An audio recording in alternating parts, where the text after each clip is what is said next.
What is up, YouTube gang? Welcome back to episode 5 of V-Talks. Today is actually something a little bit different. I am drawing a character that is a D&D character that one of my friends had made. She is a white dragonborn and her name is Dovahkiin. Yes, I know, but yeah, so this character is pretty new. I haven't had too many experiences with this character, and the person who plays them I have spent a lot of time around, but the character themselves I don't know too much about, but I really did love the design that my friend had done with this character, so I just figured I would draw that for this video while I talk about the things that I'm doing in my D&D game. So in my D&D that I've got going on right now, I've just made a couple of changes that are pretty big in game, and the big things that I've changed, and I play 5th edition D&D. The big thing that I've changed is how health works and how healing works. I changed the rules on the healing as far as the night goes, you know, the long rest and the short rest, because I found myself having a hard time challenging my players when they could just heal in 10 minutes with the fighter going, well, I'll just take a short rest. Well, alright, I'll use a second wind. Alright, now I'm healed up. Alright, we'll go to sleep. Okay, we're all at full health now. It seemed a little bit difficult for me to challenge them in a long-term scenario where if I wanted them to fight something or run from something, it would need to be all at once, and I would just need to throw in a bunch of hit points and a bunch of enemies to throw in there. I had to make it almost artificially difficult to keep my players engaged, and that's not exactly what my aim is when it comes to playing my game. My aim is to make things interesting and not so easy. I played a Dungeons & Dragons campaign where I played a Aasimar Paladin. His name was Paladin Knight Saint Archivangelius Avidius Esquire IV. Yes, I am worse at making names than the person who made Dovahkiin.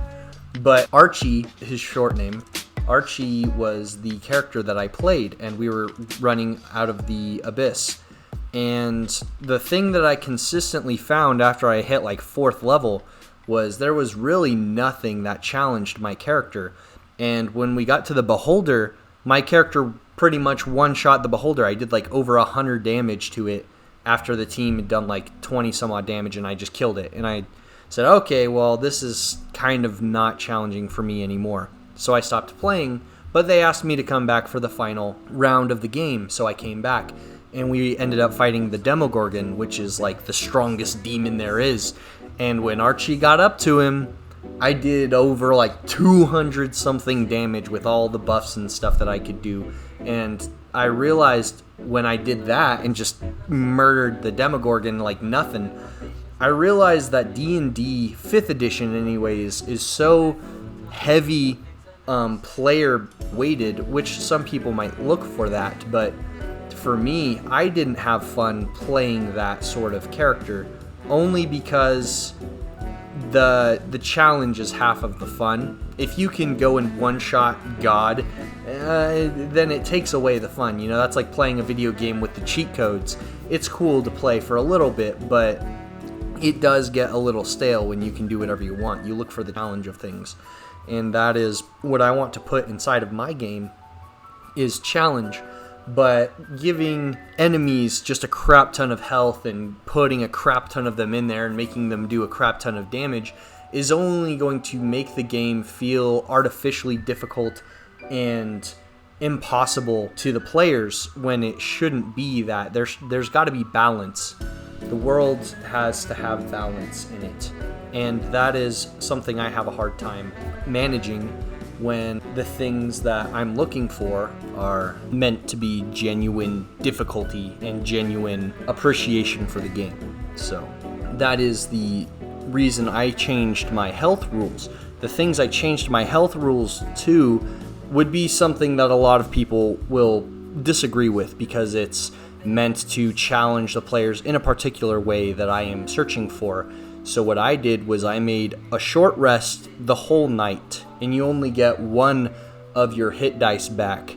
And I made a long rest, 24 hours, and you get half of your hit dice back per level. And obviously a lot of people are going to go, hold on, you can't do that, that's insane. No. And before anybody loses their head over that sort of stuff, the reasons I've done that is because I've played 2nd edition D&D with a friend of mine, and the scenario in that game is you only get to heal like 1 point of health per day, and if you're resting, you get 2 points of health per day. And if you're being cared after, you get 3 points, like max 3 points a day for healing, and that's it. And I really like that, because if you're being chased down by goblins, and goblins are nothing, you can just kill them. But if they come up to your base while you're asleep and they shoot 2 arrows at you and run off into the night, it's like, and then you can't find them.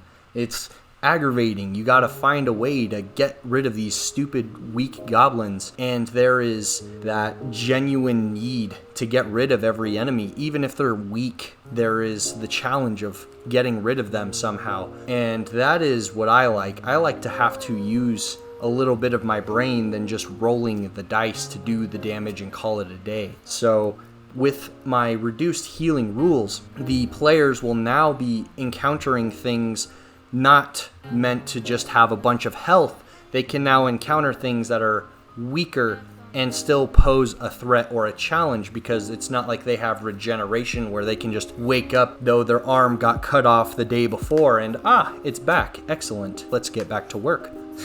So that is the thing that I have changed about my game recently. So I hope you guys end up, whoever is running a game, take whatever you think is necessary into consideration when making difficulty for a game. And this is specifically for DMs. As a player, you have all of the tools provided for you to do what you want. I had all the tools I needed to make Archivangicles completely overpowered, and I totally did so.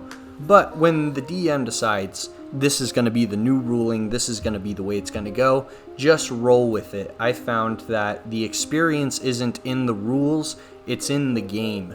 So I can say with my other character that I played in 2nd edition, Gaudio, he's gone and killed super weak enemies, and there is accomplishment in killing those because of how dangerous they've been. I've fought an orc chieftain, which might not have been too difficult, but the interaction is what was important. The interaction with staring down this leader, man to man, going, okay, I am the leader of my group and you are the leader of yours.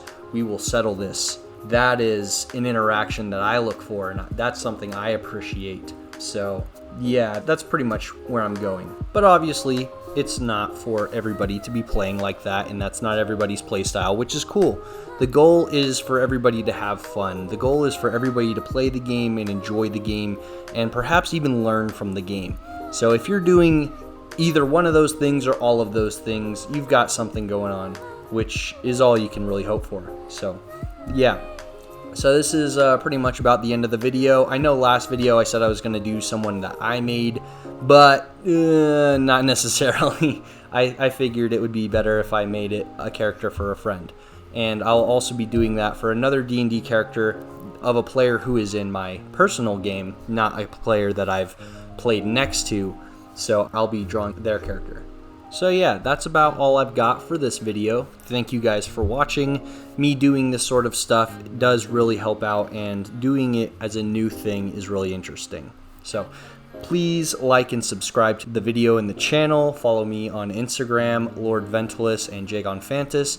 I'm really appreciative of you guys keeping with me and watching this sort of stuff, and I hope you guys are enjoying it. I look forward to the next video, and I will see you guys around on the next episode of V-Talks. See ya.